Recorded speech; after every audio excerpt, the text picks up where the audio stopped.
Hello everyone, কেমন আছো সবাই? তো একটা ছোট্ট মিনি ব্লগ তোমাদের সাথে শেয়ার করছি। অলরেডি এটার বড় ব্লগ দেওয়াই আছে। বাবার বার্থডে 15 নভেম্বর রাস পূর্ণিমার তিথিতে বাবার বার্থডে আমরা সবসময় সেলিব্রেট করি।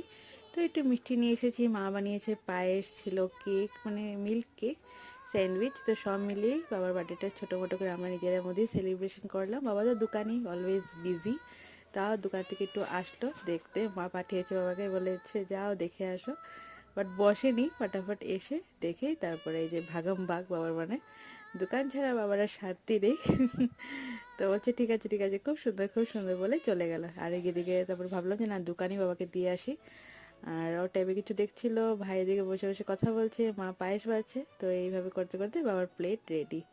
তো তারপর দেখো কি হয়, এই যে মা এখন যাচ্ছে বাবার দোকানে দিতে, এই যে বাবা বসে আছে। তো বাবা এই জায়গাটাতে সবসময় রেখে দেয়, পরে খায় আর কি আস্তে ধীরে। তো চলো এইভাবেই কাটালাম।